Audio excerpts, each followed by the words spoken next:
তো আলি দিয়ে কাটছে মুসো কেন চোনা আজকে বাজার করে কি ভালো জিনিস চো আগে তো একলা গাড়ি বসে আছে পাগলা ভিটামিনের জিনিস নিয়ে তো একবার দেখ না তুই ভিটামিন জিনিস নিয়েছে শরীর সুস্থ রাখবে, রক্ত পরিষ্কার হবে। তো কই যাচ্ছ?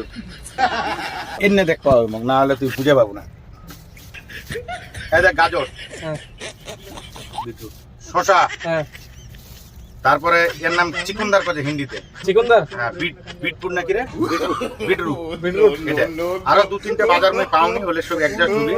আর এই যে লেবু, হ্যাঁ আর এই যে বিট লবণ, এই মাথায় ঢেলে দিন। তার আগে বের হয়ে গেছে মোহরি, জিরা, তারপরে তোর জিয়া দিয়ে আজওয়াইন দিয়ে গরম পানি আদা দিয়ে ওটা হয়ে গেছে। যে না আদা আছে, লেবু আছে, আচ্ছা আচ্ছা ওটা হয়ে গেছে। তার 1-1.5 ঘন্টা পরে এটা খাচ্ছ। এই গাজর খেলে চোখের জ্যোতি বাড়ে, যেহেতু এরা গাড়ি চালাই, বুঝে আলো চোখের একদম আমার দরকার। এই যে শসা, এই যে শসা, এই শসা খেলে পেটের ভুঁড়ি কমবি, চর্বি গলাবি। এই যে চিকনদারটা, এটা খেলে রক্ত পরিষ্কার হবে। কারণ আমরা তো মোটামুটি 20 বছর ধরে শরীরের 12 বাজায় দিচ্ছি।